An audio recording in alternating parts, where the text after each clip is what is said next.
بسم الله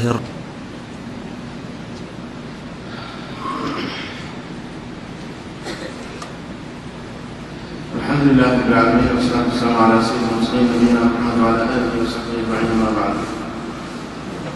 শ্রদ্ধেয়রা, আমাদের সম্মুখে যিনি আলোচনা করতে যাবেন তার পরিচয় অবশ্যই আপনারা জানেন। ইতিপূর্বে এমন আর্থিক অবস্থায় এখানে এসেছেন এবং কয়েকটি বিষয় নিয়ে তিনি আলোচনা করেছেন। অনেকে ওনাকে টিভিতেও দেখেছেন। ওনাদের ধারণকৃত অনেকগুলো বক্তব্য চলছে এবং সামনে চলবে। খাবলা ইসলামিক সেন্টারের দাওয়াতি কাজে নিরত। এখনকার যে বিষয় নিয়ে যেটা ইতিপূর্বে আপনার বিজ্ঞপ্তি দেওয়া হয়েছে, নির্দিষ্ট বিষয় যেটা আজকের জন্য নির্ধারিত, সেটা হচ্ছে ধর্মীয় জ্ঞান অর্জনের ফজিলত, এর গুরুত্ব এবং এর ধারাবাহিকতা। এই বিষয় নিয়ে উনি গুরুত্বপূর্ণ আলোচনা করবেন। আলোচনা শেষ হওয়া পর্যন্ত আমরা আবেদন করব প্রত্যেকের কাছ থেকে যে কেউ উঠবেন না। আলোচনা শেষ করেই ইনশাআল্লাহ আমরা এই জায়গা পরিত্যাগ করবো ইনশাআল্লাহ। অতটুকু পর্যন্ত ধৈর্য সহকারে বসার আবেদন জানাচ্ছি। ধন্যবাদ সবাইকে।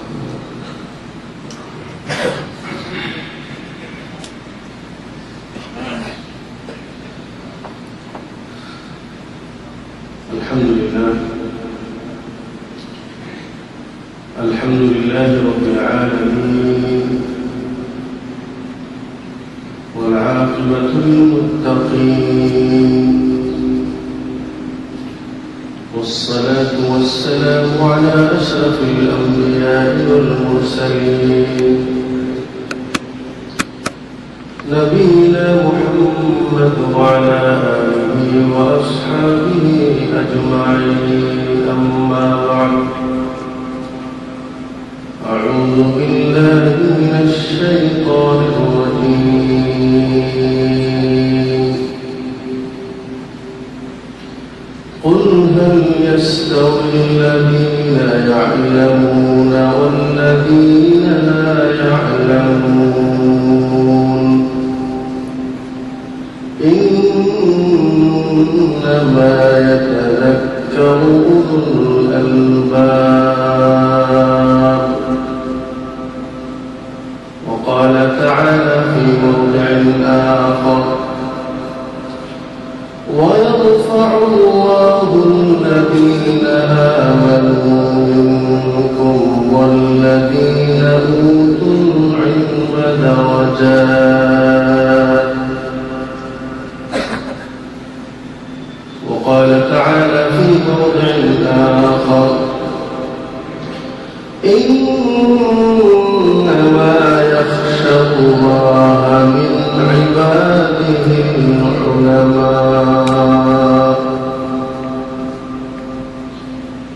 عن أبي هريرة رضي الله تعالى عنه قال: قال رسول الله صلى الله عليه وسلم: من سلك طريقا يلتمس فيه علما سهل الله له طريقا إلى الجنة. رواه مسلم.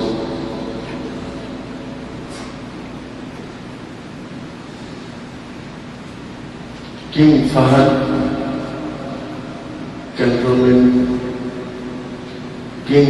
ক্যান্টনমেন্টের তত্ত্বাবধানে পরিচালিত ইসলামিক সেন্টার কর্তৃক আয়োজিত আজকের এই বিশেষ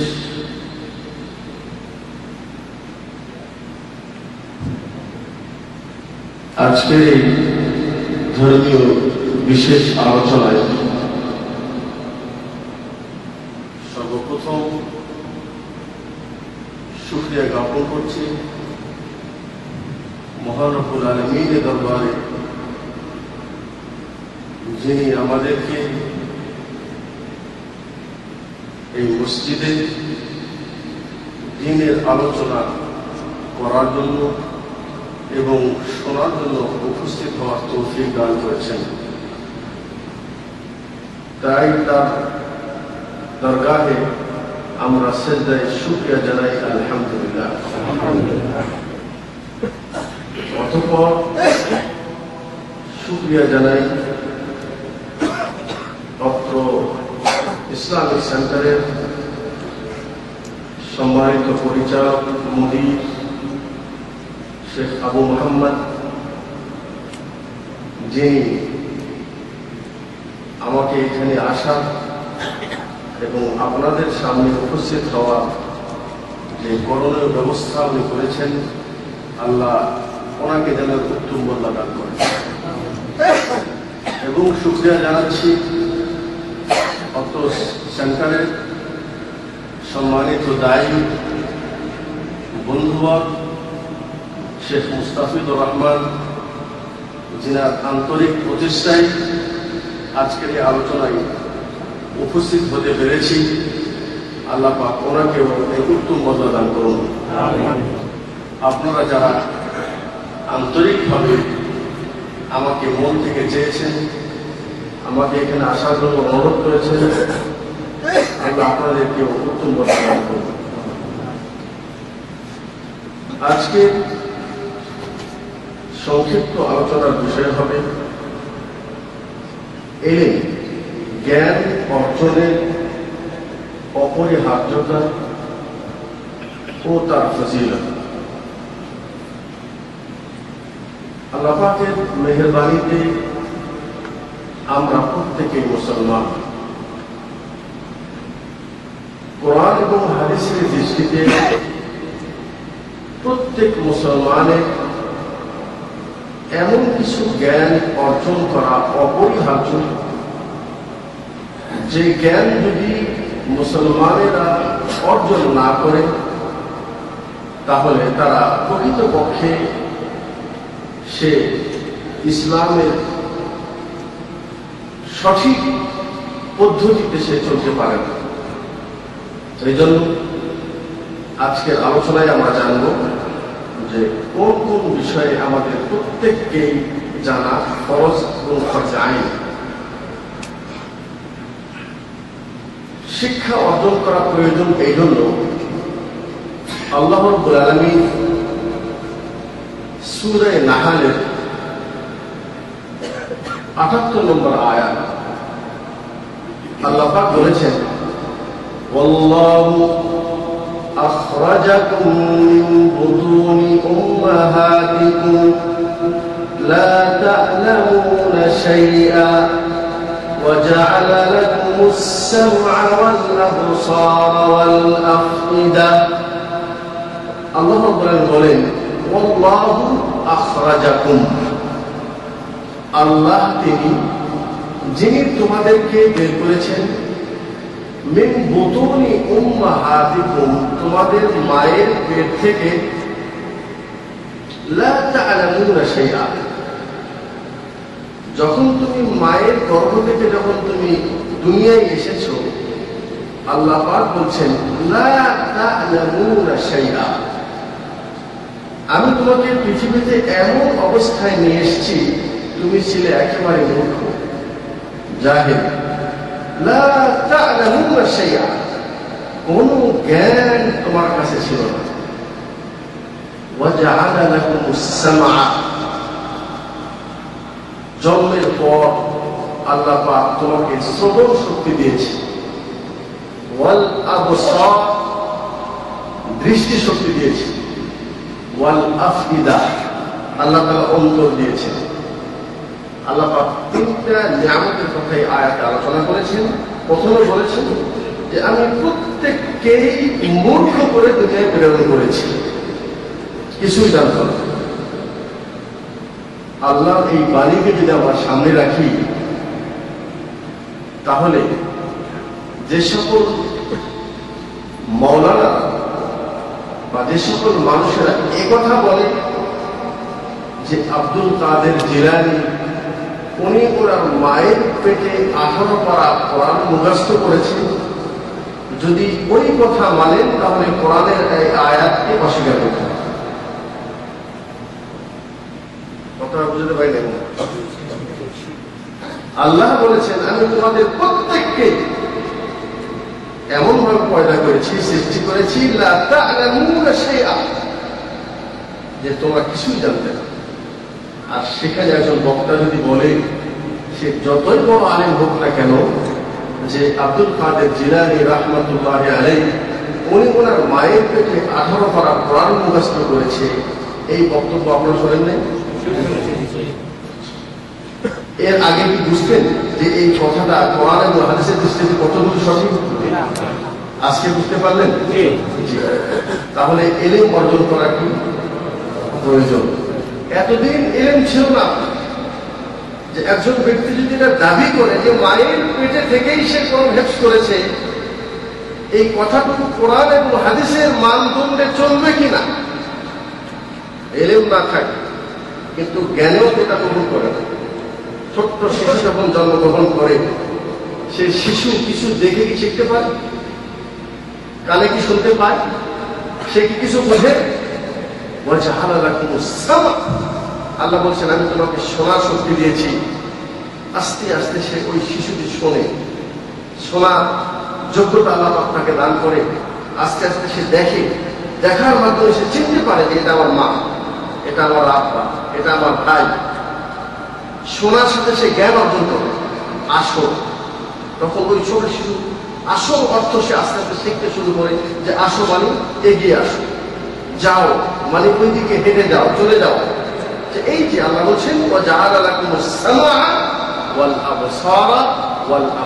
তিনটি নিয়ামতের কথা আলোচনা করেছেন যে হে মানুষ সকল, আমি তোমাদেরকে তিনটি নিয়ামত দিয়েছি। একটা শ্রবণ শক্তি, দৃষ্টি শক্তি, আর একটা হলো বোঝার জন্য অন্তর।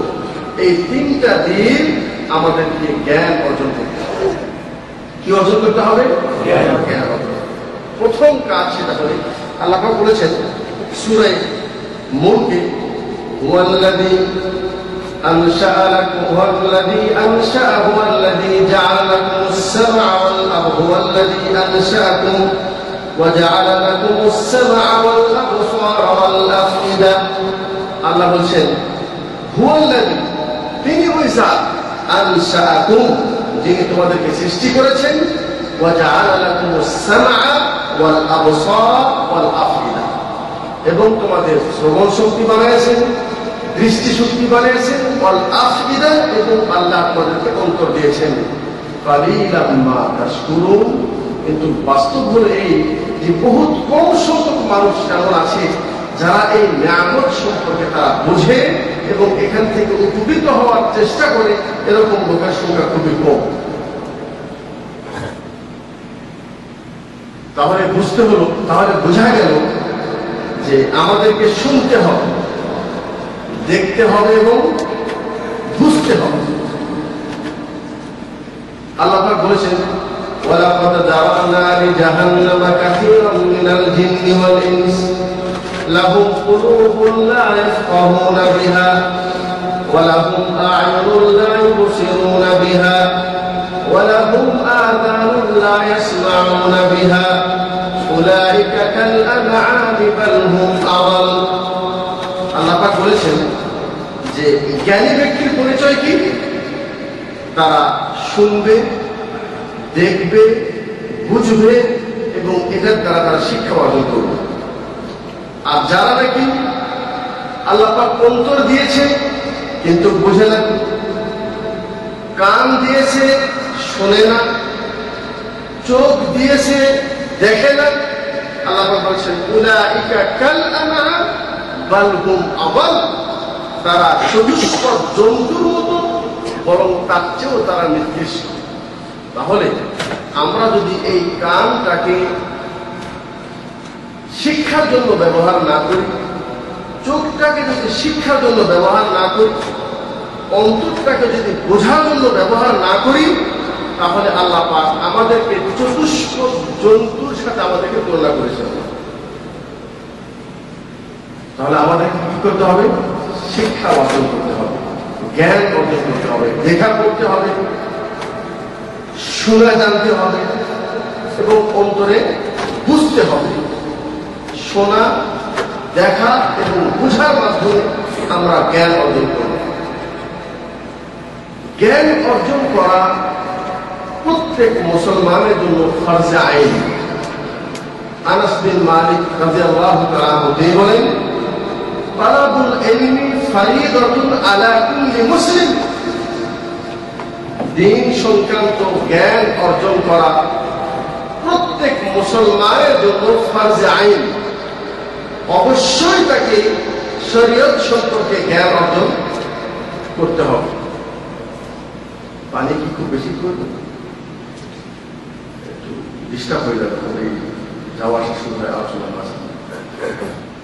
তো আমাদের প্রত্যেককে কিছু জ্ঞান এমন আছে যে জ্ঞানটা অর্জন করা আমাদের জন্য ফরজ আইন।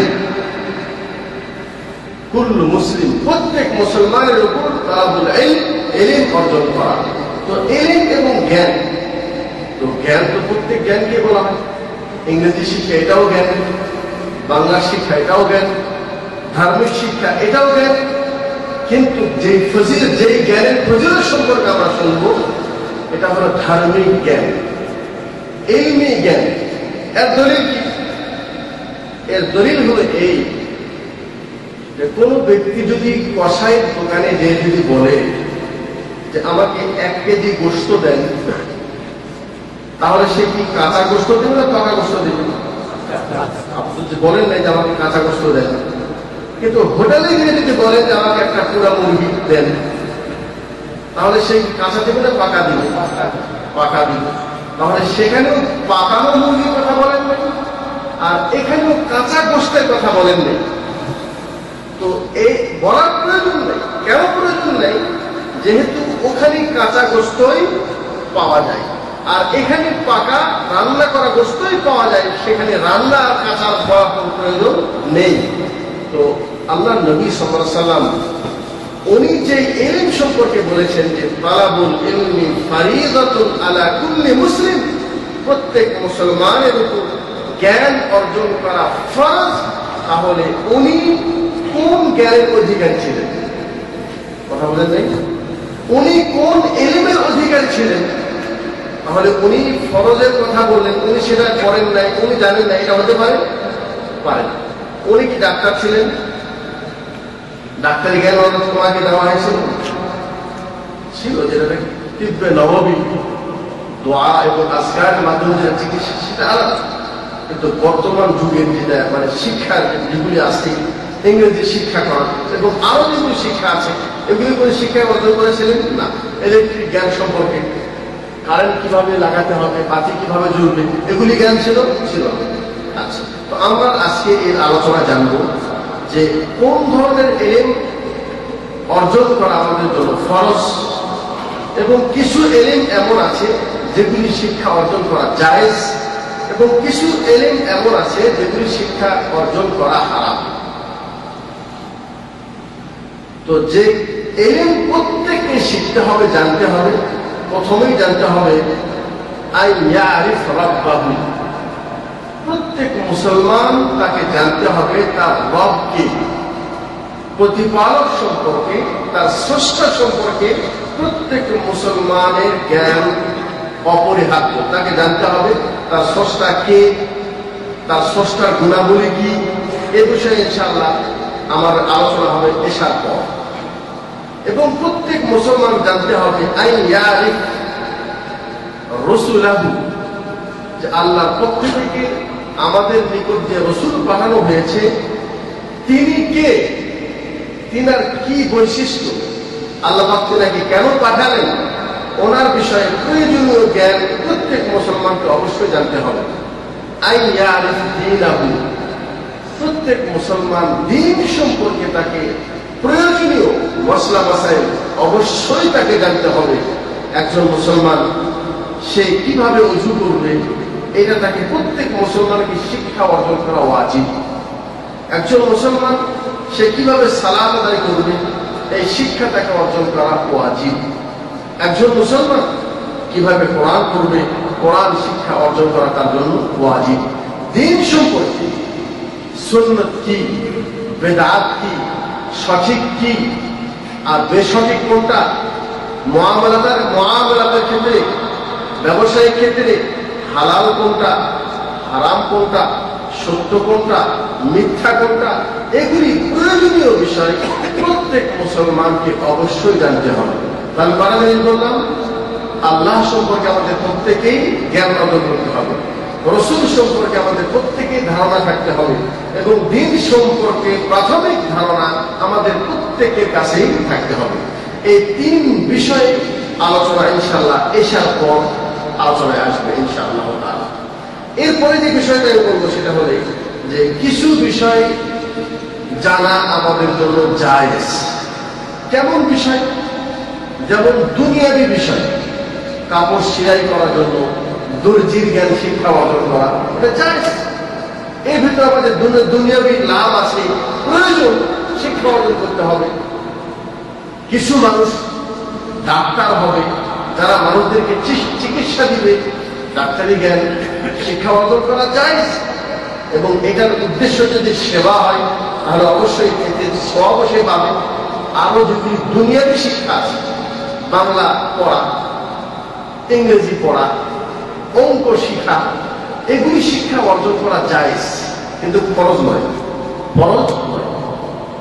আর কিছু জিনিস এমন আছে যে ওগুলি শিক্ষা করা হারাম, শিক্ষা করা যাবে না। যেমন জাদু, এটা করা হারাম, জাদু শিক্ষা করা হারাম, এবং জাদু করা শরীয়তে কুফরি কাজ। এবং এমন কিছু জ্ঞান, যে জ্ঞান মানুষদেরকে কুফরির দিকে নিয়ে যাবে, যে সমস্ত জ্ঞান মানুষদেরকে শিরকের দিকে নিয়ে যাবে, এই ধরনের জ্ঞান অর্জন করা মুসলমানদের জন্য হারাম। বিধায় মানুষকে হাত দেখে গোলকের শিক্ষা অর্জন করা, শিখা এবং শিখানো, এটা একেবারে হারাম। কুফরির মাধ্যমে জিন হাজির করা এবং কুফরির মাধ্যমে জিন তাড়িয়ে দেওয়া, এই ধরনের জ্ঞান অর্জন করা, শিক্ষা অর্জন করা, এটা হারাম। তো আজকে যে বিষয়ে যে ফজিলত, আমরা যে দিন সম্পর্কে আমরা শিক্ষা অর্জনের ফজিলত সম্ভব, এই ফজিলতটা সম্পূর্ণ আল্লাহ দিন শিক্ষার ক্ষেত্রে, আল্লাহ সম্পর্কে জ্ঞান অর্জন করার ক্ষেত্রে, এবং আল্লাহ রসুল সাল্লাল্লাহু আলাইহি ওয়াসাল্লামের জ্ঞান সম্পর্কে জ্ঞান অর্জন করার ক্ষেত্রে আমাদের প্রয়োজনীয় জ্ঞান প্রত্যেকে যে ফরজ, এই ফরজ এলেমটা যদি আমরা শিক্ষা অর্জন করি তাহলে তার ফায়দা কি এবং লাভ, এটা আমরা জানব। আল্লাহ রাব্বুল আলামিন সূরা জুমারের 9 নম্বর আয়াতে বলেছেন, قُلْ هَلْ يَسْتَوِي الَّذِينَ يَعْلَمُونَ وَالَّذِينَ لَا يَعْلَمُونَ। قُلْ, হে নবী সাল্লাল্লাহু আলাইহি ওয়াসাল্লাম, আপনি মানুষদেরকে বলবেন, হাল ইয়াসতাউই আল্লাযীনা ইয়ালামুন, যারা জানে, যারা জেনে বুঝে আমল করে, ওয়াল্লাযীনা লা ইয়ালামুন, আর যারা জানে না। একজন ব্যক্তি ওযু করে, কিভাবে ওযু করে? সে জানে যে আল্লাহ নবী সাল্লাল্লাহু আলাইহি ওয়াসাল্লাম উনি যখন ওযু করতেন প্রথমে বিসমিল্লাহ বলতেন, এরপরে কি করতেন? উনি হাতের কবজি পর্যন্ত ধুতেন, একবারও ধুতেন, তিনবারও ধুতেন, তিনবারও ধুতেন। কিন্তু তার কাছে এতটুকু জ্ঞানও আছে যে তিনবারের বেশি ধোয়া যাবে না। এবং ওর কাছে জ্ঞান আছে যে আমি যখন চেহারাটা ধুবো, তো চেহারা কতটুকু ধুবো, চেহারার সীমাটা কতটুকু, কত বছর বলেছে যে মাথার চুলের গোড়া থেকে এই নিচ পর্যন্ত, নদী পর্যন্ত, এটা হলো চেহারার সীমানা। এই সীমানার কোনো জায়গায় যদি শুকনা থাকে তাহলে ওযু হবে না।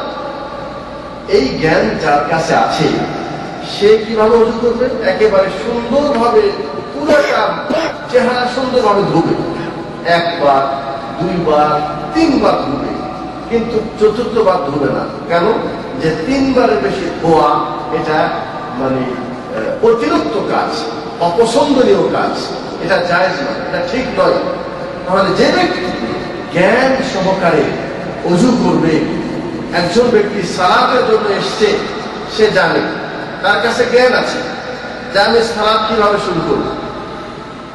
সে ব্যক্তি মসজিদে এসে বলছে আল্লাহু আকবার, কেন এটা বলছে? সে জানে যে তাহরিমুহা তাকবীর ওয়া তাহলিলুহা তাসলিম, নামাজ শুরু হয় তাকবীরের মাধ্যমে আর নামাজ শেষ হয় সালাম দেওয়ার মাধ্যম। এই যে এই ব্যক্তি তার কাছে জ্ঞান আছে যে আমি মসজিদে এসে প্রথমেই আল্লাহু আকবার বলে আমি নামাজ শুরু করব। আর একজন ব্যক্তি সে তার জ্ঞান নেই, সে আসার পর দেখছে যে সে আবার তাকবীরের পূর্বে কিছু কিছু কথা সে বলে মুখে। কি বলে? বলে যায় নামাজ পবিত্র করার দোয়া বলে। কি দোয়া? ইন্নী ওয়াজ্জাহতু ওয়াজহিয়া লিল্লাযী ফাতারাস সামাওয়াতি ওয়াল আরদ। এগুলো পড়তেন না? হ্যাঁ, তো যায় নামাজ পবিত্র করার দোয়া পড়তেছে এই বেচারা, তাহলে সে কিন্তু এটা কোরআন এবং হাদিস থেকে শিখে নেয়, জ্ঞান অর্জন করে নেয়। কোত্থেকে শিখেছি? মানুষেরা পড়ে তাই পড়ছে। মানুষকে সে দেখেছে এরকম করে, সে শিখে, সে এরকম করছে। তো দুটার মধ্যে পার্থক্য কি? আগের ব্যক্তির সালাতটা কেমন? যে আল্লাহ নবী সাল্লাল্লাহু আলাইহি ওয়াসাল্লাম বলেছেন, সাল্লু কামা রাআইতুমুনি উসাল্লি। তোমরা আমাকে যেভাবে সালাত আদায় করতে দেখছো, তোমরাও সেভাবে সালাত আদায় করো। আল্লাহ পাক বলেছেন, কুল ইন কুনতুম তুহিব্বুনাল্লাহ ফাত্তাবিউনি। কেউ যদি আল্লাহর ভালোবাসা পেতে চায় তাহলে তাকে আনুগত্য করতে হবে কার? আল্লাহ রাসূল সাল্লাল্লাহু আলাইহি ওয়াসাল্লামের। তাহলে আগের ব্যক্তির কাছে এলেম আছে যে আল্লাহ নবী সাল্লাল্লাহু আলাইহি ওয়াসাল্লাম কিভাবে সালাত আদায় করেছেন, আমিও ঠিক সেইভাবেই আমি সালাত আদায় করব। তাহলে এই ব্যক্তি আর আরেকজন ব্যক্তি তার কাছে রাসূলের সালাত সম্পর্কে কোনো জ্ঞান নেই। উনি সালাত কিভাবে শুরু করতেন, রুকু কিভাবে করতেন, সিজদা কিভাবে করতেন, আল্লাহ পাক বলছেন, قُلْ هَلْ يَسْتَوِي الَّذِينَ يَعْلَمُونَ وَالَّذِينَ لَا يَعْلَمُونَ। যে ব্যক্তি জানে, যার কাছে জ্ঞান আছে, শরীয়তের জ্ঞান, আর আরেকজন যে জানে না, হাল ইয়াস্তাউন, এরা দুজন কি সমান? আল্লাহ পাক আরো বুঝাই দিচ্ছে যে এখনো যদি বুঝো নাই তাহলে আবার শোনো। সূরা আনাম 50 নম্বর আয়াত, قُلْ هَلْ يَسْتَوِي الْأَعْمَى وَالْبَصِيرُ قُلْ هَلْ يَسْتَوِي الْأَعْمَى وَالْبَصِيرُ। হে নবী সাল্লাল্লাহু আলাইহি ওয়াসাল্লাম, আপনি বলে দেন, হাল ইয়াস্তাউিল আ'মা ওয়াল বাসীর, একজন চোখওয়ালা ব্যক্তি আর একজন অন্ধ ব্যক্তি দুটো সমান? কিভাবে সমান হতে পারে? যার চোখ আছে সে মসজিদ থেকে বের হবে, দেখবে যে এটা দরজা, এখান থেকে বের হয়ে বাড়ি যাওয়ার জন্য এই যে সোজা পথ এটা। আর যার ব্যক্তির চোখ নেই তাকে আরেকজন সহযোগিতার প্রয়োজন। সহযোগী যদি না হয় তাহলে সে গেট কোনটা সেটাও চিনবে না, রাস্তা কোন দিক দিয়ে যাবে সেটা জানবে না। আর অন্ধ ব্যক্তিকে যদি আরেকজন সাথে কেউ থাকেও তাহলে ওই ব্যক্তি তাকে যেভাবে নিয়ে যাবে সে সেইভাবেই যাবে। সে যদি বলে এই সোজা চলেন, সামনে সোজা পথ তোমার বাড়ি, আর সামনে যদি গর্ত থাকে তাহলে অন্য কি করবে যাবেন? সে কি জানে আর সামনে গর্ত আছে? দেখছেন? তার মানে যে একজন জ্ঞানী ব্যক্তি সে যে কাজ করবে ওই ব্যক্তি জানে যে মুসলমান হওয়ার পরেও বহু, আল্লাহ পাক বলছেন যে মুসলমান হওয়ার পরেও বহু মানুষ তার শিরক করবে। মুসলমান হওয়ার পরেও কাজ করবে কিন্তু সে জানে না যে আমি যে কাজটা করছি এটা কি তাওহীদ নাকি এটা শিরক, আমি যে কাজটা করছি এটা কি সুন্নাত নাকি বিদআত, আমি যে পথে চলছি এটা কি সিরাতে মুস্তাকিম, এটা কি জান্নাতের পথ নাকি এটা জাহান্নামের পথ। ওই ব্যক্তিকে যেভাবে তার গাইড তাকে যেভাবে নিয়ে যাচ্ছে সেইভাবে চলছে। এই জন্য আমাদের দেশের মুসলমানদেরকে কেউ এসে বলছে যে জান্নাত পাওয়ার জন্য তোমাকে আত্মসি যেতে হবে, ওই ব্যক্তি অন্ধ ব্যক্তি, তার কাছে কোনো জ্ঞান নেই। তোমাকে কি করতে হবে? এই কবরে যে ব্যক্তি শুয়ে আছে সম্মানিত ব্যক্তি, দেখো না দুনিয়ায় কোনো প্রধানমন্ত্রীর কাছে যেতে গেলে দেখেন এগুলি হলো অন্ধ ব্যক্তিকে হাত দিয়ে ধরে কিভাবে তারা জাহান্নামের পথে নিয়ে যাচ্ছে, তাদেরকে বোঝানো হচ্ছে। প্রধানমন্ত্রীর কাছে যাওয়ার জন্য প্রথমেই কি আপনি ডাইরেক্ট প্রধানমন্ত্রীর কাছে যেতে পারবেন? কি করতে হবে? তার আগে একটা মন্ত্রীর সঙ্গে যোগাযোগ করতে হবে। মন্ত্রীকে ডাইরেক্ট পাবেন কি না, তার আগে চেয়ারম্যানকে ধরতে হবে, চেয়ারম্যানের পূর্বে মেম্বারকে ধরতে হবে। তো কত বুঝে একদম বুঝে আসছে। হ্যাঁ, দুনিয়াতে একজন নেতার সামনে যেতে গেলে ডাইরেক্ট যে প্রধানমন্ত্রীর সঙ্গে সাক্ষাৎ করা যায় না। কি করতে হয়? আগে নিচের মানুষকে ধরতে হয়, আগে মেম্বার, তারপরে চেয়ারম্যান, তারপরে এমপি, তারপরে প্রধানমন্ত্রী একটা ডেট দিবে, তারিখ দিবে, সেই হিসেবে সেই তারিখ অনুযায়ী তার সঙ্গে দেখা করতে হবে। এটা হলো অন্ধ ব্যক্তিকে যখন এভাবে বুঝাইছে, এই অন্ধ ব্যক্তি যে ওই মেম্বারকে ধরতেছে, কেউ যে আঠারোশিকে ধরতেছে, কেউ যে চপলাইকে ধরতেছে, আর কেউ যে কচ্ছপকে ধরতেছে, আর কেউ যে কুমিরকে ধরতেছে, এগুলি সব তাদেরকে এভাবে বোঝানো হয়েছে। আচ্ছা, যার কাছে জ্ঞান আছে, এলিম আছে, তার কাছে কি জ্ঞান আছে? وَإِذَا سَأَلَكَ عِبَادِي عَنِّي فَإِنِّي قَرِيبٌ أُجِيبُ دَعْوَةَ الدَّاعِ إِذَا دَعَانِ فَلْيَسْتَجِيبُوا لِي وَلْيُؤْمِنُوا بِي لَعَلَّهُمْ يَرْشُدُونَ। যার কাছে জ্ঞান আছে, সে পট করে আয়াত করবে। কি বলেন আপনি? আল্লাহর সঙ্গে আপনি প্রধানমন্ত্রী তুলনা করতেছেন? আল্লাহ বলছেন, ওয়াইদা সাআলাকা ইবাদি, হে নবী সাল্লাল্লাহু আলাইহি ওয়াসাল্লাম, ওয়াইদা সাআলাকা ইবাদি, আপনাকে যদি আমার কোন বান্দা জিজ্ঞাসা করে, আমি রব, আমি প্রতিপালক সম্পর্কে যদি কেউ জিজ্ঞাসা করে, আমার সম্পর্কে যে আমি কোথায়, ইন্নী কারীব, আপনি তাকে বলে দেন আমি তোমার একেবারে নিকটে। উজিবু দাওয়াতাদ দাঈ, তুমি যখনই আমাকে ডাকবে, আগে থেকে কোনো পারমিশন দেওয়ার প্রয়োজন নেই, কোনো দিন তারিখ বুকিং দেওয়ার প্রয়োজন নেই, কারো মাধ্যমে আসার প্রয়োজন নেই। উজিবু দাওয়াতাদ দাঈ, তুমি যখনই আমাকে সে ডাকবে, যখনই আমাকে ডাকবে, উজিব, আমি তার ডাকে সাড়া দেব। সুবহানাল্লাহ। তাহলে এই জ্ঞান যদি কারো কাছে থাকে যে না, আল্লাহর সঙ্গে প্রধানমন্ত্রীর লাইসা কামিসলিহি শাই, আল্লাহর সাথে এগুলি উদাহরণ দেওয়া কুফরি কাজ, শিরকি কাজ।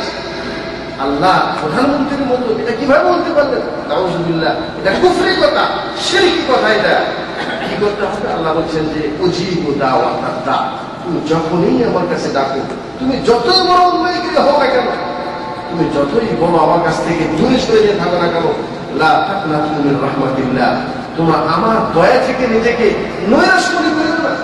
কি করবা? তুমি যখনই আমাকে ডাকবে, ইন্নী কারীব, আমি তোমার নিকটে, উজিবু দাওয়াতাদ দাঈ ইযা দাআনি ফালইস্তাজিবু লি, যখনই সে আমাকে ডাকবে আমি তার ডাকে সাড়া দেব। তাহলে আল্লাহকে ডাকার জন্য আপনার কোনো সময় নির্ধারণ আছে? সকালে ডাকেন, 10টায় ডাকেন, জোহরে ডাকেন, আসরে ডাকেন, রাত্রে ডাকেন, যখনই ডাকেন। তবে এর ভিতরে কিছু উত্তম সময় আছে, যেমন রাত্রের শেষ তৃতীয়াংশে আল্লাহ তাআলা প্রথম আসমানে নেমে আসেন, নেমে আসার পর নিজেই ডেকে বলেন, হাল মিন মুস্তাগফিরিন আস্তাগফির লাহু আগফির লাহু, আছে কেউ যে আমার কাছে ক্ষমা চাবে, আমি তাকে ক্ষমা করে দিব? আছে কেউ ঋণগ্রস্ত যে আমার কাছে তুমি চাও, আমি তোমার ঋণকে পরিশোধ করে দিব? আছে কোন ব্যক্তি যে ক্ষতিগ্রস্ত ব্যক্তি, যে কোনো অসুস্থ ব্যক্তি কোন সমস্যায় আছে, আমার কাছে চাও, আমি তোমার সমস্যার সমাধান করে দিব? তাহলে দেখা যাচ্ছে যে দ্বীনের সম্পর্কে জ্ঞান না থাকার কারণে আমাদেরকে অন্ধ, যখন আমরা নিজেকে যখন অন্ধ বানিয়ে আছি, তখন আমাদেরকে ইসলামের বেশে বহু কিছু শিরকি কাজ আজকে মুসলমান সমাজে আমাদের করতে হচ্ছে। এই জন্য ওই যারা করছে এগুলি কাজ, তাদের কাছে তাদের রব সম্পর্কে জ্ঞান নেই, আল্লাহ সম্পর্কে তাদের জ্ঞান নেই। ঠিক আছে, এই বিষয়ে ছাড়া আলোচনা পরবর্তীতে।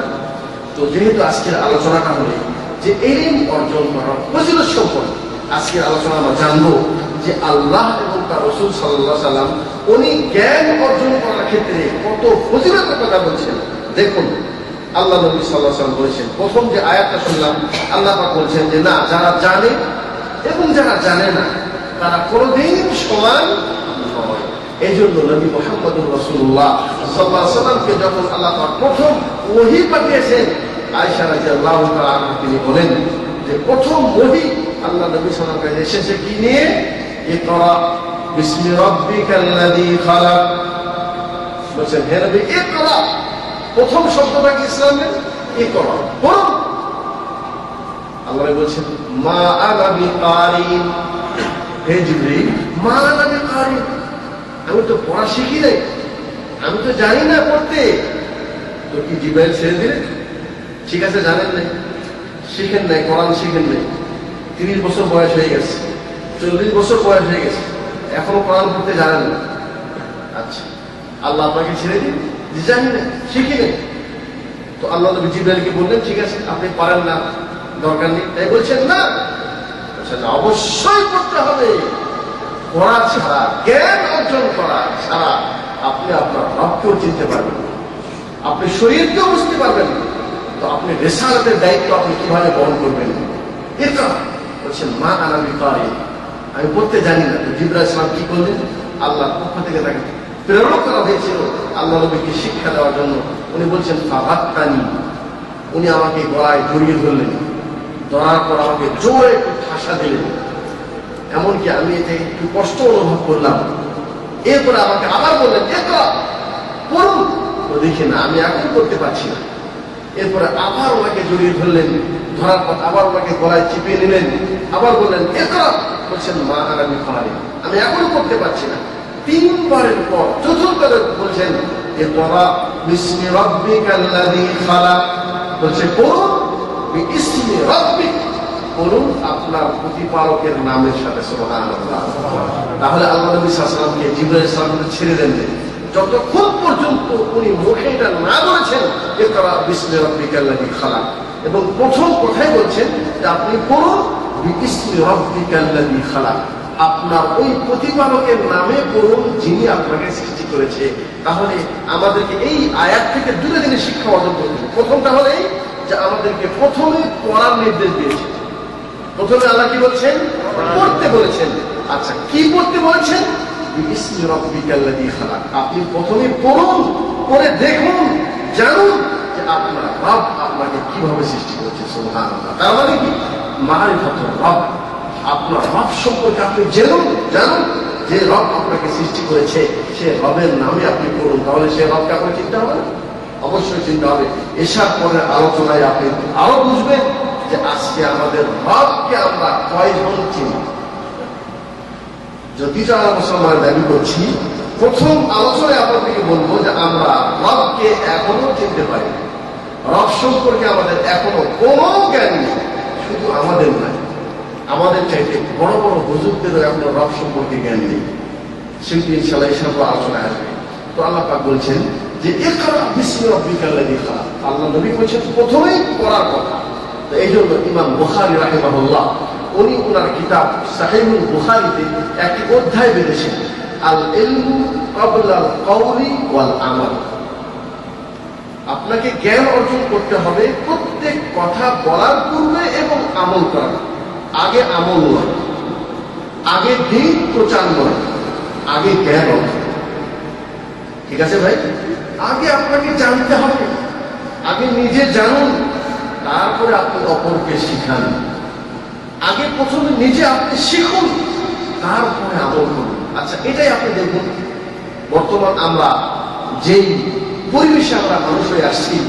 আচ্ছা, এই চেতনাটা আমাদের ভিতরে আছে যে না, আমি একটা ইবাদত করতে যাচ্ছি, আমি এই ইবাদত সম্পর্কে প্রথমে জ্ঞান অর্জন করি, প্রথমেই জানি, এটাকে আমার ধারণা আছে। আমি দিন প্রচার করার জন্য বের হলাম, আমি প্রচার করার পূর্বে আমাকে প্রথমেই জানতে হবে, প্রথমে আমাকে শিখতে হবে। আমি না শিখে আমি কিভাবে প্রচার করতে বের হচ্ছি? তাহলে ইমাম বুখারী রাহমাতুল্লাহি আলাইহি বলছেন, কোন ব্যক্তি যদি ইলম অর্জন না করে কিছু বলতে চায়, ইলম অর্জন না করে যদি উনি আমল করতে চায়, তাহলে সে বলতেও ভুল করবে, আমল করতেও ভুল করবে। আল্লাহ বলছেন ফাআলাম আন্নাহু লা ইলাহা ইল্লাহু, ফাআলাম তুমি জেনে নাও, লা ইলাহা ইল্লাহু, আল্লাহ ছাড়া কোনো সত্য মাবুদ নেই। তো আল্লাহর প্রতি ঈমান নিয়ে আসার মতো গুরুত্বপূর্ণ জিনিসের পূর্বেও আল্লাহ পাক ফাআলাম ইলম শব্দ ব্যবহার করেছেন। তার মানে কি? যে প্রথম কাজ হলো ইলম অর্জন করা। এই জন্য আমার দর্শের আজকের এই বিষয়টাও আমি প্রথমেই ইলম অর্জন করার বিষয়টা নিয়ে এসেছি, যেন প্রথমে আপনি ইলম জ্ঞান শিক্ষা ফজিলত যখন আপনার ভিতরে থাকবে, তো এর পরবর্তী দর্শে আপনাকে যে জ্ঞানগুলি দেওয়া হবে সেগুলি ইনশাআল্লাহ আপনি আগ্রহ সহকারে আপনারা শুনবেন এবং শেখার চেষ্টা করবেন। আচ্ছা, জ্ঞান অর্জন করলে এর ফজিলত লাভ আমরা জানলাম। জ্ঞান অর্জন করা ফরজ এবং জ্ঞান প্রথমে অর্জন করতে হবে। কতটুকু জ্ঞান, কোন জ্ঞান, এটা জানলাম। এর লাভ কি, ফজিলত কি? প্রথম ফজিলত হলে যে আমি আল্লাহর পক্ষ থেকে যে আমার খরচ করে দেওয়া হয়েছে, এই খরচটা আমি আদায় করলাম যদি আমি জ্ঞান অর্জন করি। এই জন্য ভাই, আল্লাহ পাক যে আমাদেরকে চোখ দিয়েছেন, এই কান দিয়েছেন, এই গোশক্তি দিয়েছেন, যতই কিছুই করেন না কেন, এ ধরনের একটি মাহফিলে, এই ধরনের একটি আলোচনার পরিবেশে যে সমস্ত ভাইরা আসছেন, বসেছেন, শুনতেছেন, যারা নাকি জালিয়াত থেকে বই নিয়ে পড়েন এবং যারা আমাদের আলোচনা অন্তর দিয়ে বোঝার চেষ্টা করেন, অবশ্যই আপনারা আল্লাহ পাকের এই আয়াতের, আল্লাহ পাকের এই নির্দেশের আপনারা আমলে পরিণত করেছেন। সুবহানাল্লাহ। আর যারা নাকি মনে করে যে না, জালিয়াতে যাওয়ার প্রয়োজন নেই, যারা মনে করে না আমি যতটুকু জানি এটাই যথেষ্ট, আর যারা মনে করে না আমার বই পড়ার প্রয়োজন নেই, আলোচনা শোনার প্রয়োজন নেই, তারা কিন্তু সঠিক পথে নেই। আল্লাহ বলছেন, ওমান আরাদা আন যিকরি ফাইন্না লাহু মাঈশাতান দানকা। কেউ যদি আমার দিন থেকে মুখ ফিরিয়ে নেয়, এটাও দিন থেকে মুখ ফিরিয়ে নাও, দিন শিক্ষার ক্ষেত্রে কেউ যদি নিজেকে যদি মুখ ফিরিয়ে নিয়ে যদি পিছন দিকে চলে যায়, আল্লাহ বলছেন ফাইন্না লাহু মাঈশাতান দানকা। তার জন্য প্রথম ক্ষতি হলে আমি তার রিজিককে আমি কমিয়ে দিব। এবং কিয়ামতের দিন আমি তাকে অন্ধ করে উঠাবো। কি করে উঠাবে? চোখ দিয়েছিলাম দেখার জন্য, কান দিয়েছিলাম শোনার জন্য, তুমি শোনো নাই কেন, দেখো নাই কেন? এই জন্য আল্লাহ পাক সূরা মুলকে বলেছেন, তাকাদু তামাইয়াজু মিনাল গায়স কুল্লামা উলকিয়া ফিহা ফাওজুন সালাহুম খাযানাতুহা আলাম ইয়াতিকুম নাযীর قالوا بلى قد جاءنا نذير فكذبنا وقلنا ما نزل الله من شيء إن أنتم إلا في ضلال كبير وقالوا لو كنا نسمع أو نعقل ما كنا في أصحاب السعير জাহান্নামে যে দাওয়া হবে সেও আশ্চর্য হয়ে বলবে, আলাম ইয়াতিকুম নাযীর, তুমি জাহান্নামে কেন আসো?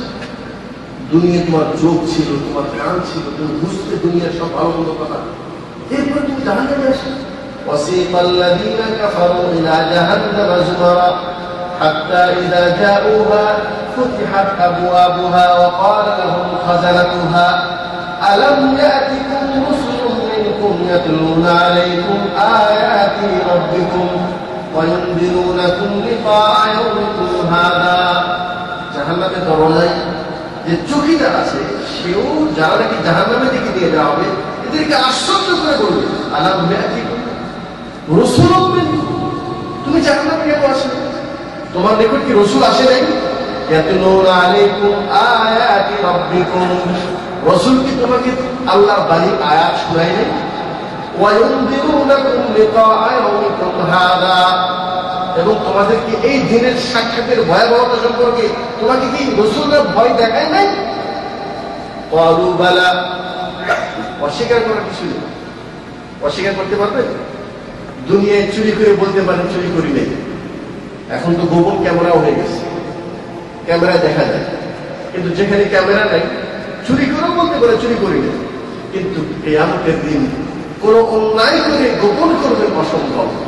اليوم نختم على أفواههم وتكلمنا أيديهم وتشهد أرجلهم بما كانوا يكسبون।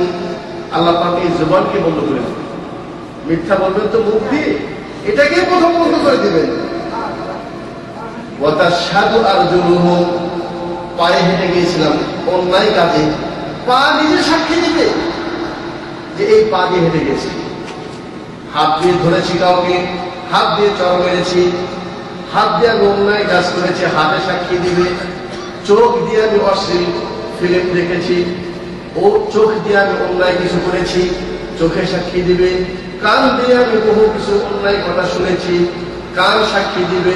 ইয়াউমাইযিন তুহাদ্দিসু আখবারাহা, জমিনের উপর চলেছি, জমিন আমার বিরুদ্ধে সাক্ষী দিবে যে আমার উপর চলেছে এবং এই অন্যায় করেছে।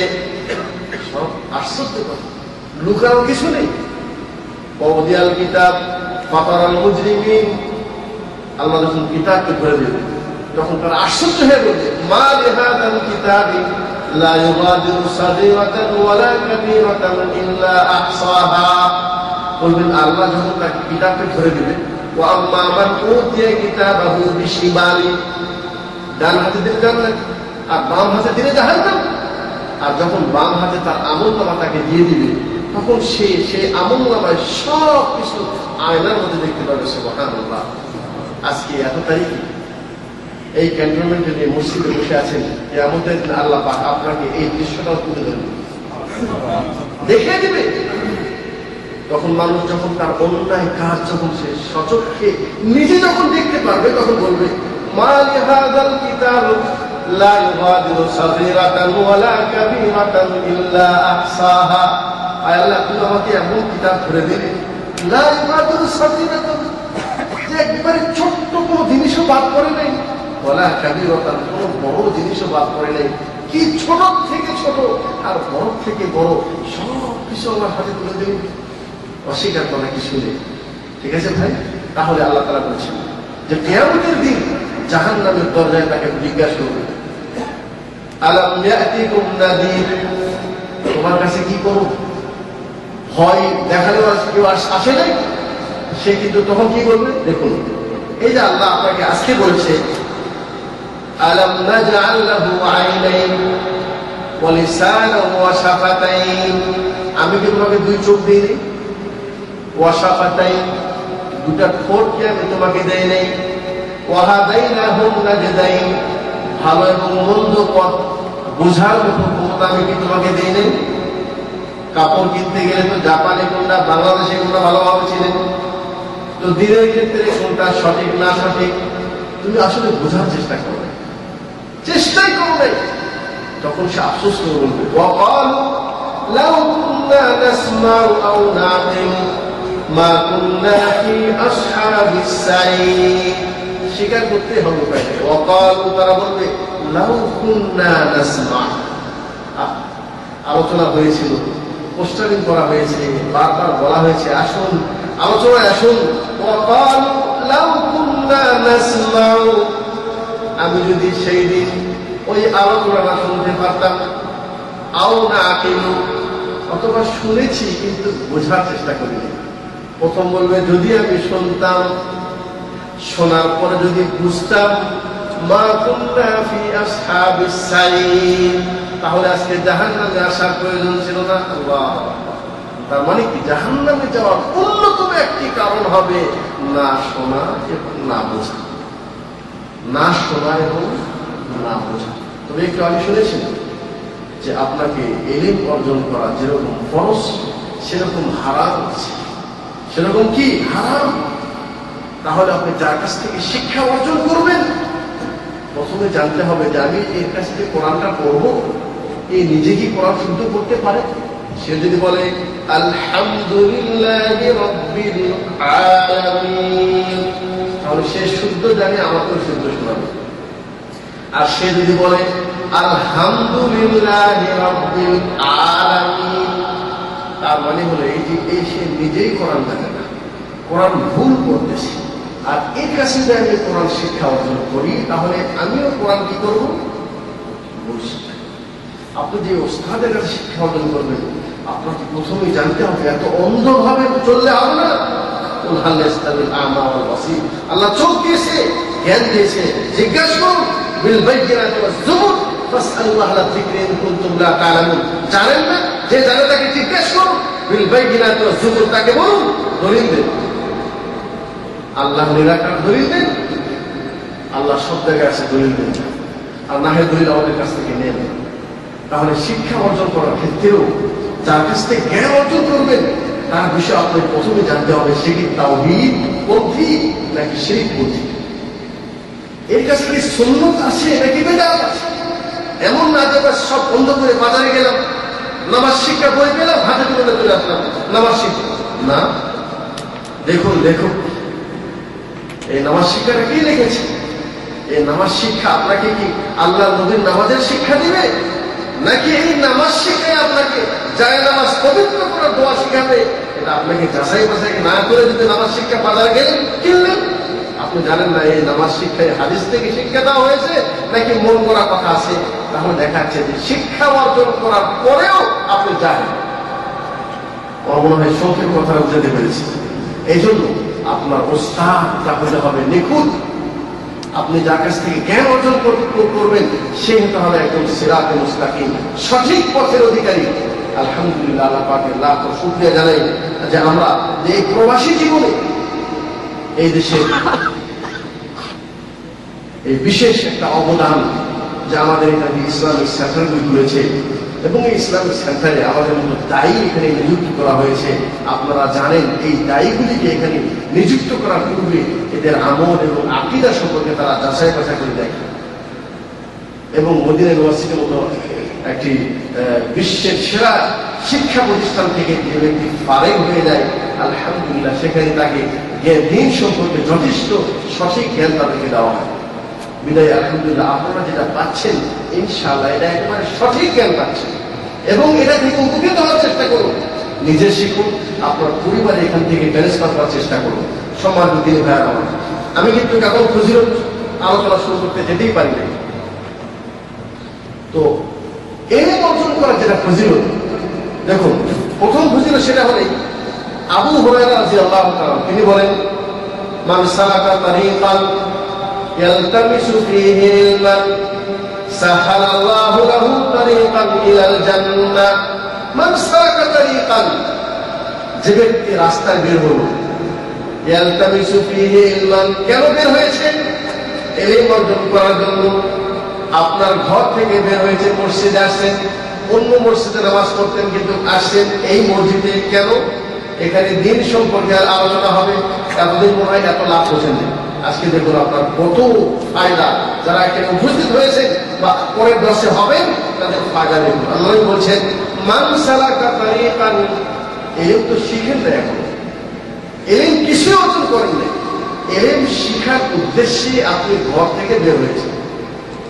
বলছেন আপনার প্রতি আল্লাহ খুশি হয়ে বলছেন সাহালাল্লাহু লাহু তারিকান ইলাল জান্নাহ, বলছেন আপনি ইলম অর্জন করার জন্য ঘর থেকে বের হলেন, আল্লাহ পাক আপনার জন্য জান্নাতের দরজাকে সহজ করে দেবেন। সুবহানাল্লাহ। অন্য রিওয়ায়াত আছে আবু যার রাদিয়াল্লাহু তাআলা তিনি বলেন মান সালাকা তারিকান ইয়াবতাগি ফীহি ইলমান, যে ব্যক্তি ইলম অর্জন করার জন্য ঘর থেকে বের হলো, ইয়াবতাগি ফীহি ইলমান, তার উদ্দেশ্য যে আমি দ্বীন সম্পর্কে কিছু জ্ঞান অর্জন করতে চাই। সাহালাল্লাহু লাহু তারিকান ইলাল জান্নাহ, প্রথম ফায়দা হলো যে আল্লাহ পাক আমার জন্য জান্নাতের পথকে সহজ করে দেবেন ইনশাআল্লাহ তাআলা। এই জান্নাতের পথ কিভাবে সহজ হবে, আপনি কোন কাজের বিনিময়ে আপনি অতি তাড়াতাড়ি গুনাহ থেকে মুক্ত হতে পারবেন, এটা আজ এবং আগামীকাল এবং জুমার দিনের এই বিস্তারিত আলোচনায় আপনার সামনে বিষয়টা মিলে হয়ে যাবে ইনশাআল্লাহ তাআলা। যে অল্প কাজে বেশি ফায়দা এবং কোন কাজের বিনিময়ে আমি তাড়াতাড়ি জান্নাতের পথে যেতে পারবো, এটা ইনশাআল্লাহ এই আলোচনায় আপনার সামনে ক্লিয়ার হয়ে যাবে। আল্লাহ বলছেন ওয়া ইন্নাল মালাইকাতা লা তাযউ আজনিহাতাহা লিতালিবিল ইলম। প্রথম ফায়দা হলো ইলম শিখার উদ্দেশ্যে বের হয়েছি, বিষয়টা আমার মাথায় রাখুন। ইলম করে নিন, দ্বীনের শিক্ষা। তাহলে আল্লাহ নবী বলছেন যে আল্লাহ পাক তোমার জন্য জান্নাতের পথকে সহজ করে দেবেন। দ্বিতীয় হলে ওয়া ইন্নাল মালাইকাতা লা তাযউ আজনিহাতাহা, বলছেন ফেরেশতা তাদের পাখাটা লা তাযউ রেখে দেয়, বিছিয়ে দেয় লিতালিবিল ইলম, যারা নাকি ইলম অর্জন করার জন্য বের হয়েছে তাদের সম্মানার্থে ফেরেশতা তাদের পাখাও তার নিচে বিছিয়ে দেয়। সুবহানাল্লাহ। ওলামা একদম বলছেন যে পাখা বিছিয়ে দেওয়ার অর্থ নেই যে ফেরেশতা তাদেরকে বিশেষ নিয়ন্ত্রণে রহমতে ঘেরাও করে তাকে এই ইলমের মাহফিলে তাকে নিয়ে চলে আসে। সুবহানাল্লাহ। বলছেন রাদান বিমা ইয়াসনা, ফেরেশতারা কেন পাখা বিছিয়ে দেয়? রাজি এবং খুশি হয়ে সে যে একটা মূল্যবান এবং একটা ফজিলতের কাজে সে যাচ্ছে এর প্রতি খুশি হয়ে ফেরেশতা তাদের পাখা বিছিয়ে দেয়। এরপরে আরো কি বলছেন ওয়া ইন্নাল আলামা লা ইস্তাগফিরু লাহু মান ফিস সামাওয়াতি ওয়াল আরদ, পৃথিবীতে যত মাখলুক আছে জমিন এবং আসমানে, কত মাখলুক আছে? অগণিত অগণিত মাখলুক আছে। হাদিস আপনারা দর্শে শুনবেন আগামী সুন্নত এবং বেদাত, যে আল্লাহ নবী সাল্লাল্লাহু আলাইহি ওয়াসাল্লামের যে কথা হাদিস থেকে, বিশুদ্ধ হাদিস থেকে প্রমাণিত হবে, সেটাকেও নির্দ্বিধায় একেবারে সত্যর সাথে মেনে নেওয়া, এটাই হলো আল্লাহ নবীর প্রতি ঈমানের একটি অংশ। তো আল্লাহ নবীর হাদিস, বিশুদ্ধ হাদিস, এটার বাস্তব যেটা অর্থ, এটা আপনাকে বিশ্বাস করতে হবে, এটার নাম হলো ঈমান। তো আল্লাহ নবী বলছেন, যে ব্যক্তি, আমাদের যে ব্যক্তি এই অর্জন করার জন্য ঘর থেকে বের হলো, আল্লাহ পাক তার জান্নাতের পথ সহজ করে দিয়েছে, ফেরেশতা তার পাকা বিছিয়ে দিয়েছে। 3 নম্বর হলো এই, ওই ব্যক্তির জন্য পৃথিবীর সকল মাখলুক ইস্তাগফির, তারা প্রত্যেকেই বলছে আল্লাহুম্মা গফির লাহু। আল্লাহ এই ব্যক্তি ইলম শিখার জন্য বের হয়েছে, আল্লাহুম্মা গফির লাহু, আল্লাহ তুমি তাকে ক্ষমা করে দাও। সুবহানাল্লাহ। আমাকে যদি বাড়িতে ডাকিয়ে দিলেন দোয়া করার জন্য, আমাকে ফিস দিতে হয়, বাড়ি থেকে যাওয়ার খরচ দিতে হয়, এরপরে আমার দ্বারা বাপ মারা গেছে, মা মারা গেছে, বাপের জন্য দোয়া করে নেবেন, পেট ভরে খেতে দিতে হয়, এরপরে হাদিয়াও দিতে হয় না? কিন্তু কত বড় বোনাস বলছেন, ওয়া ইন্নাল্লাহ আলাম, একজন নয়, আমি হুজুর ওই আলামের ভিতরে আছি। জমিন এবং আসমানে যত মাখলুক আছে ইস্তাগফিরু লাহু, প্রত্যেকেই বলে আল্লাহুম্মা গফির লাহু। আয় আল্লাহ, এই ব্যক্তি এর শিক্ষা করাতে যাচ্ছে, আল্লাহ তাকে ক্ষমা করে দিন। হাত্তাল হিতানা ফিল মা, এমন পানির গভীর নিচে যে মাছ আছে, এই মাছও আপনার জন্য বলছে আল্লাহুম্মা গফির লাহু, আয় আল্লাহ এই ব্যক্তিকে ক্ষমা করে দাও। সুবহানাল্লাহ। কারণ এই সকল মাখলুকের আপনার সাথে কি সম্পর্ক হয়ে গেল, আপনার সাথে কি ঘনিষ্ঠতা হয়ে গেল, এই সকল মাখলুক আপনার জন্য কেন দোয়া করছে, এর ব্যাখ্যাও হাদিস আছে।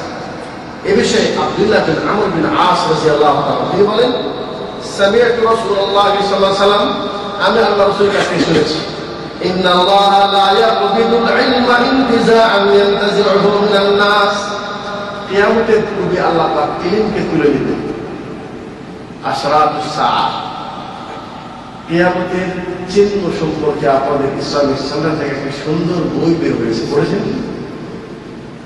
তো কিয়ামতের পূর্বে বহু কিছু নিদর্শন আমাদের দুনিয়ায় ঘটবে, কিছু আলামত ঘটবে, চিহ্ন আসবে। তার ভিতরে অন্যতম একটি চিহ্ন, সেটা হলো এই, যতদিন এলেম চর্চা থাকবে, পৃথিবীতে ওলামা থাকবে, আলেম থাকবে, অতদিন কিয়ামত আসবে না। সুবহানাল্লাহ। তো আল্লাহ নবী বলছেন যে আমি যে মানুষ একজন আলেম আছে, ওর কাছ থেকে যে আমি এলিমটা কেড়ে নিব, এমন ভাবে এলিম দুনিয়া থেকে তুলব না। কি হবে বলছেন, ওয়ালাকিন ইউকবাদুল ইলম বিকবজিল উলামা, বলছেন এলিম দুনিয়া থেকে তুলে নিব, যারা আলেম থাকবে তাদেরকে মৃত্যু দেওয়ার মাধ্যমে। যারা হকপন্থী আলেম আছে এরা মরে যাবে, ইন্তেকাল করবে, কিন্তু আলেম আর আসবে। এদের কোনো ছাত্র থাকে, এদের কোনো ছাত্র, কথা বলে দিন, যতদিন পর্যন্ত আলেম তাদের ছাত্র নিয়ে পড়াবে, ততদিন পর্যন্ত এই সিলসিলা চলতেই থাকবে, কিয়ামত আসবে। কিন্তু যখনই আমি ওস্তাদ, আমি আলেম, আমার ছাত্র, তখন কি হবে? আল্লাহ আমাকে দুনিয়া থেকে তুলে দিবে, তো আমার ছাত্র নেই, এরা তো এলিম শিখে নেই। বলছেন হাত্তা লা ইয়াবকা, ইযা লাম ইয়াবকা আলিমান ইত্তাখাযান নাসু রুআসাআন জুহালান, বলছে যখন আলেম থাকবে না, তখন মানুষেরা জাহেল, মূর্খের কাছে যাবে, সেখানে যে দিন সম্পর্কে জিজ্ঞাসা করবে। তো সে নিজেও পথভ্রষ্ট, মানুষকে পথভ্রষ্ট হয়ে যাবে। তাহলে এলিম অর্জন করা যে কত বড় প্রয়োজন, যে এলিম যদি না থাকে, আলেম যদি না থাকে, তাহলে আল্লাহর পক্ষ থেকে কিয়ামত চলে আসবে। তাহলে কিয়ামত যেন না আসে, এর জন্য প্রয়োজন কি? এলিম চর্চা করার প্রয়োজন। এই জন্য মাসেরও স্বার্থ আছে যে এরা ইলম শিখতে যাচ্ছে, তার মানে এই ওস্তাদ মারা যাবে, এ আমার ওস্তাদ নেই, কথা বলেন নেই। আর এ যখন ওস্তাদ হবে, সে আবার আরেকজনকে শিক্ষা দেবে, তার মানে কি আমার এখন অনেক দূরে আছে, কথা বোঝাতে পারি না। এই জন্য মাসি বলেন আর পিঁপড়া বলেন, আর গর্তের ভিতরে পিপিলিকা বলেন, আর গভীর মাছে পানির নিচে মাছ বলেন, আল্লাহ নবী বলছেন 100% সত্য কথা যে পৃথিবীর সকল মাখলুক যারা এলিম অর্জন করে, তবে এখানে কিন্তু হাদিসে এই কথা নেই যে তারা আলিয়া মাদ্রাসায় ভর্তি হলো নাকি খারেজি মাদ্রাসায় ভর্তি হলো, ছোটবেলায় মাদ্রাসায় পড়তে গেল নাকি যুব অবস্থায় গেল নাকি বুড়া অবস্থায়, কোনো কথা আছে? কোনো কথা নেই। আপনি যাচ্ছেন এলিম অর্জন করার জন্য, আপনার বয়স কত, ছোট কি বড়, কোনো কথা নেই। হ্যাঁ, আগে বুঝি নাই, ছোটবেলায় বাবা শিক্ষা দেয় নাই, আগে বুঝি নাই, কিন্তু আজকে দর্শে আমি বুঝতে পারলাম না, আমি মূর্খ হয়ে থাকতে পারি না। হ্যাঁ, দুনিয়ার ক্ষেত্রে মূর্খ হওয়ার সমস্যা নেই। আমি এই কারেন্টের তার সম্পর্কে আমার কোনো অভিজ্ঞতা নেই, সুইচ কিভাবে লাগাতে হবে এটা আমার জানা নেই, এটা আমি ইচ্ছা করে শিখতেও পারি, নাও পারি, সমস্যা নেই। কিন্তু আজকের আলোচনায় আপনাকে 100% বুঝতে হবে এবং আগামী দর্শে এসার পরে দর্শে আপনি বুঝবেন যে না, আমাকে আল্লাহ সম্পর্কে অবশ্যই জানতে হবে, আল্লাহ রসুল সম্পর্কে অবশ্যই জানতে হবে, দিন সম্পর্কে প্রাথমিক জ্ঞান আমাদেরকে অবশ্যই অর্জন করতে হবে। তো এটা যেহেতু অবশ্যই করতে হবে, সেক্ষেত্রে আমি মূর্খ হয়ে আমি থাকতে পারি না। আচ্ছা, আমার বয়স হয়ে গেছে 30 বছর 40 বছর, আগে পড়তে পারিনি, আলহামদুলিল্লাহ আজকে আপনি নিয়োগ করেছেন আমি আগামীকাল থেকে নিয়মিত ইসলামিক সেন্টারে যাবো। আজকেও আপনি এখানে আসছেন এই নিয়তে যে আমি সেখানে যে আমি আমার ভাইয়ের কাছ থেকে আমি কিছু দিন সম্পর্কে আলোচনা শুনতে চাই, তাহলে আপনার জন্য এই সকল বৈশিষ্ট্য আপনি শুনলেন। আল্লাহ নবী বলছেন আপনার জন্য পৃথিবীর সকল মাখলুক দোয়া করতেছে ইনশাআল্লাহ। আরো ফায়দা আছে। কি ফায়দা? আবু হুরায়রা রাদিয়াল্লাহু আনহু তিনি বলেন, আদ-দুনিয়া মালউনা মালউনাতুন মা ফিহা ইল্লা যিকরুল্লাহ ওয়া মা ওয়ালাহু ওয়া আলিমান আও মুতাআল্লিমান।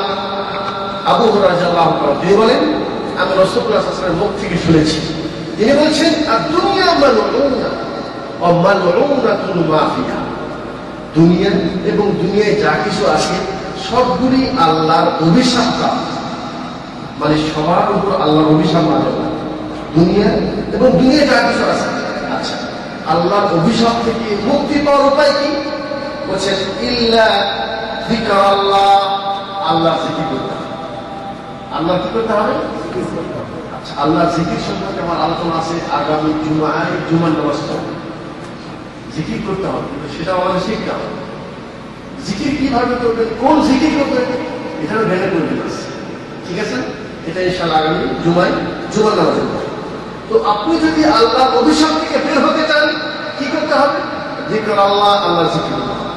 ওয়া মা ওয়ালাহু, জিকির যদি নিজে নাও করতে পারেন জিকিরের ব্যবস্থা করতে হবে। এখানে যারা মাইক নিয়ে ব্যবস্থা করেছেন, কেউ আপনারা বসার ব্যবস্থা করেছেন, কেউ মানুষদেরকে এলান করেছেন, এই সবগুলি হলো এটাও আল্লাহর জিকির। আমরা আজকে যেটা করতেছি এটাও আল্লাহর জিকির। তাহলে জিকির যে করতেছে এবং যে শুনতেছে এবং যারা নাকি এর ব্যবস্থা করেছে,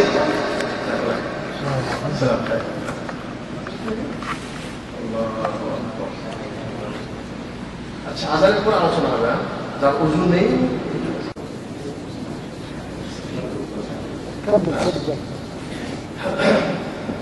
তো আলহামদুলিল্লাহ আমরা ইলমের ফজিলত সম্পর্কে আলোচনা করেছিলাম এবং আমরা একাধিক ফজিলত সেখানে করলাম। সর্বশেষ যেটা আলোচনা করতে সেটা হল যে ইলম শেখার মাধ্যমে আল্লাহর অভিশাপ থেকে নিজেকে মুক্ত করা যায়। তো আল্লাহ বলছেন দুনিয়ার সকল জিনিস শুধু আল্লাহর অভিশাপ নয়, তবে আল্লাহ যারা জিকির করে এবং যারা আল্লাহ জিকিরের ব্যবস্থা করে, ও আলিমান ও মুতাআল্লিমান, আলেম এবং যারা ইলম শিখে এরাও আল্লাহর অভিশাপ থেকে নিজেরা মুক্ত। সুবহানাল্লাহ। আমার কাছে একটা বুড়ো মানুষ, সে মাশাআল্লাহ কোরআন শুদ্ধ করতে পারে, বয়স মনে করেন 7 বছরের জন্য, সে আমার কাছে পড়ে, আমি এখানে থাকি, সে আমার কাছে পড়তে আসে এবং সে শুদ্ধ করে মাশাআল্লাহ। মানে 1% একটু ভুল আছে, কোনো কোনো জায়গায় সে উচ্চারণে ভুল করে দেয়। তো সে বলছে যে আমার দুটা লাভ, সেটা হলে যে 100 এর মধ্যে যে 1% যে আমার একটু ভুল আছে, আমি সেই ভুলটা সংশোধন করতে চাই। আর একটা জিনিস সেটা হলে যে আল্লাহ বলছেন যারা ইলম শিখে এবং শেখায় তারা আল্লাহ অভিশাপ থেকে মুক্ত। তো আমি চাচ্ছি আমি এই তালেবের ইলমের খাতায় নাম লিখে আমি আল্লাহর অভিশাপ থেকে নিজেকে মুক্ত করতে চাই। সুবহানাল্লাহ। তাহলে কারা পাবে? যার বিষয়ে আল্লাহর বিষয়ে ইয়াকিন আছে, বিশ্বাস আছে, সম্মানিত দিনের করবেন, অর্থ করেন, বাড়ি করেন, নারী করেন, আর সন্তানাদি করেন, নেই, এগুলি কিছুই আপনার সাথে যাবে না, সব রয়ে যাবে, এগুলি ভাগ বন্টন হয়ে যাবে। 5 লক্ষ টাকা, 10 লাখ, 1 কোটি টাকা দেশে সম্পদ অর্জন করেছেন, মৃত্যুর পরেই এই সম্পদগুলি আপনার স্ত্রী, আপনার বাচ্চা, আপনার আত্মীয়-স্বজন এগুলি ভাগ করে দেবেন। কিন্তু আপনি যে এলিমটা শিখবেন, এর কেউ কোনো অংশ নিতে পারবে না, এটার কোনো ভাগ কাউকে দিতে হবে না, এটা সম্পূর্ণ লাভ আপনার। আমি এখন সংক্ষিপ্ত আলোচনা করবো, সেটা হলে যে কোরআন শিক্ষা করা আমাদের অপরিহার্য, কোরআন শিক্ষা করা আমাদের ফরজে আইন। আল্লাহ বলছে সূরা মুজাদালা, ইয়ারফাউল্লাহু আল্লাযীনা আমানু মিনকুম ওয়াল্লাযীনা উতুল ইলমা দারাজাত। সূরা মুজাদালা 11 নম্বর আয়াত। ইয়ারফাউল্লাহু আল্লাযীনা আমানু মিনকুম, তোমাদের মধ্যে থেকে যারা মুমিন, যারা ঈমান গ্রহণ করেছে, ইয়ারফা, আল্লাহ পাক তাদের মর্যাদাকে বাড়িয়ে দেন। সুবহানাল্লাহ। ওয়াল্লাযীনা উতুল ইলমা দারাজাত, আর আল্লাহ তাদেরকে ইলম দিয়েছেন, তাদের অনেক মর্যাদা, তাদের মর্যাদা অনেক বেশি। আল্লাহ বলছেন যে ফজলুল আলিমি আলাল আবিদি কাফজলুল কামারি আলা সাইরিল কাওয়াকিব। বলছেন চাঁদ যেরকম সকল তারকার চাইতে তার মর্যাদা এবং ফজিলত যত বেশি, বলছেন একজন আলেম সাধারণ আবেদের চাইতে, আবেদ বলতে ইবাদতকারী কিন্তু এলেম নেই, বলছেন তার চাইতে আলেম সে চাঁদের মতো, আর ওই আবেদটা হলো তাওকার মতো। অন্য রিওয়ায়াতে আছে কাফজলি আলা আদরান, তোমাদের মধ্যে একেবারে নিম্ন স্তরের মানুষের তুলনায় আমি রাসূলের যেরকম মর্যাদা যত বেশি, আল্লাহ বলছেন একজন আলেমের আবেদের চাইতে ফজিলত কত বেশি। সুবহানাল্লাহ। আচ্ছা, আল্লাহ বলছেন ইয়ারফা, আল্লাহ পাক যাদেরকে ইলম দিয়েছেন তাদেরকে আল্লাহ পাক কি করে মর্যাদা বাড়িয়ে দেন। দেখুন ওমর রাদিয়াল্লাহু তাআলা তিনি বলেন, ইন্নাল্লাহা ইয়ারফাউ বিহাদাল কিতাব, একই শব্দ, ইন্নাল্লাহা ইয়ারফাউ বিহাদাল কিতাবি আকওয়ামান ওয়া ইয়ারফাউ বিহি আখারিন। আল্লাহ রাসূল বলেছেন যে এই কোরআনের কারণে আল্লাহ পাক কাউকে সম্মানিত করেন, এই কোরআনের কারণে আল্লাহ পাক কাউকে বেইজ্জতি করেন। কিভাবে? আল্লাহ রাসূল বলেন যে এই মসজিদে যদি নির্দিষ্ট ইমাম কেউ না থাকে, আর কিছু মানুষ যদি এখানে সমবেত হয়ে যায় নামাজের সালাত আদায় করার জন্য, জামাতের সাথে সালাত আদায় করার জন্য, তাহলে ইমামতি কি করবে? বড় ভাববেস, বড় দুনিয়ার পয়সা আছে সেই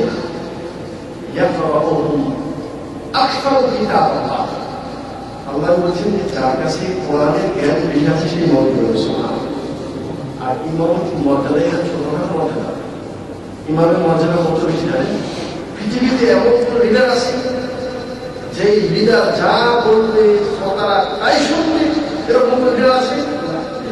কিন্তু ইমাম এমন একটি নেতৃত্ব আল্লাহ পাক তার হাতে তুলে দিয়েছেন, তার পিছনে কি মেম্বার, কি চেয়ারম্যান, কি রাজা, কি বাদশাহ, কি যতই বড় হোক না কেন, ইমাম সাহেব যতক্ষণ পর্যন্ত রুকুর জন্য আল্লাহু আকবার না বলবে, আপনি যতই বড় বাচ্চা হন, ইমামের আগে আল্লাহু আকবার বলে রুকু যেতে পারবেন না, রুকুতে করতে পারবেন, ইমামের 1 সেকেন্ড আগে যেতে পারবেন, গেলে কি হবে? নামাজ আছে, আপনার নামাজ চলবে না। জয়নাল ইমাম বিয়ু, আল্লাহ পাক ইমাম বানানো হয়েছে তার ইত্তেবা করার জন্য।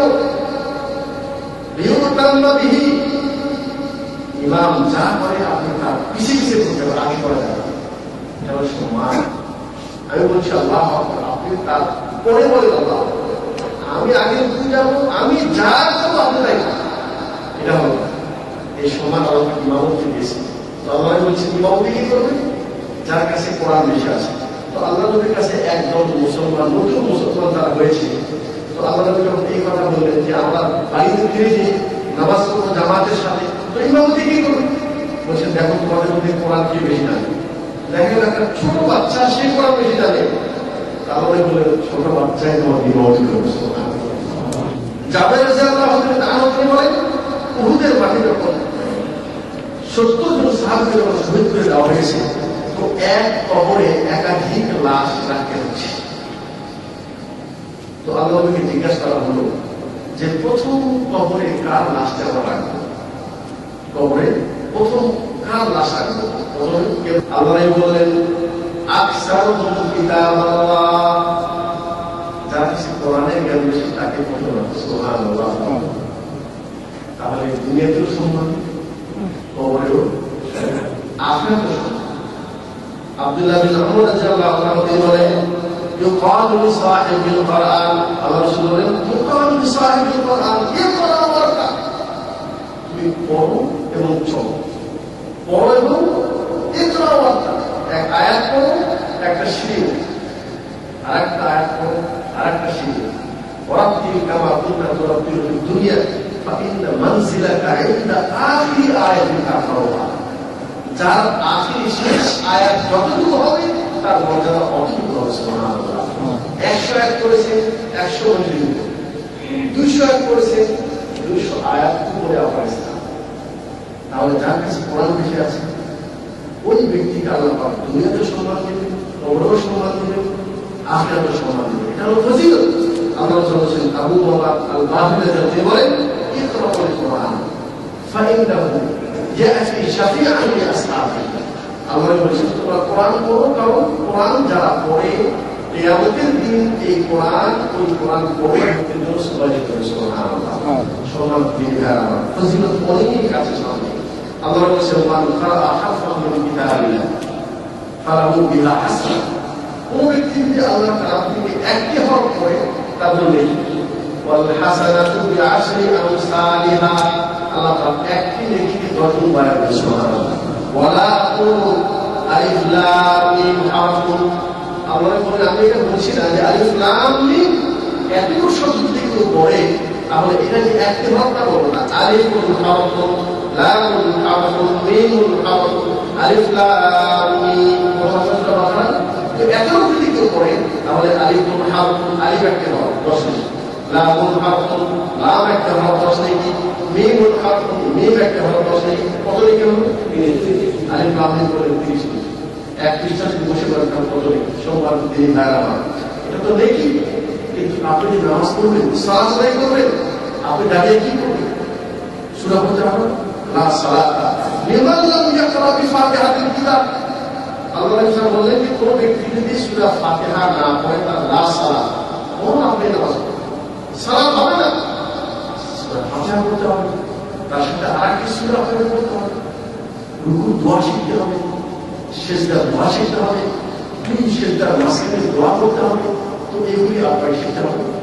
এগুলি শিখে তার আপনার জন্য কি ফরজ আইন, একেবারে ফরজ আইন। এটা যে বুঝে শিখবে না, হ্যাঁ বুঝে শিখবে। যেমন প্রত্যেক ব্যক্তিকে মহাদেশ হতে হবে, এটা কোনো বড় কথা হবে।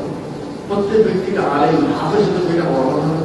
প্রত্যেক ব্যক্তি হাদিসে সহিহ জ্ঞান রাখতে হবে, এটা যারা বিষয়ে পারদর্শী তারা থাকে। কিন্তু প্রত্যেক ব্যক্তিকে আপনার প্রয়োজনীয় মাসাইল এগুলো আপনাকে অবশ্যই রাখতে হবে। সবার দিন ভাড়া আজকের এই আলোচনায় আমরা দিন শিক্ষার প্রয়োজনীয়তা এবং তার কিছু ফজিলত আমরা সংক্ষিপ্তভাবে আলোচনা শুনলাম। আল্লাহ কাছে দোয়া করি ইতিপূর্বে না বুঝলেও ইনশাআল্লাহ আজকে দর্শে আমরা এটা বুঝতে সক্ষম হয়েছে যে আমাদের মুসলমান বলে পরিচয় দেওয়ার জন্য আমাদেরকে কিছু কিছু বিষয়ে আমাদের জ্ঞান অর্জন করা অবশ্যই দরকার। ফজিলত শুনবেন, কিন্তু জ্ঞান কি বিষয়ে অর্জন করতে হবে এটাকে আমরা শুনে নিই। বিস্তারিত আলোচনা সালাতের পর ইনশাআল্লাহ ইসলামিক সেন্টারের অফিসে আমরা আলোচনা বুঝাচ্ছি।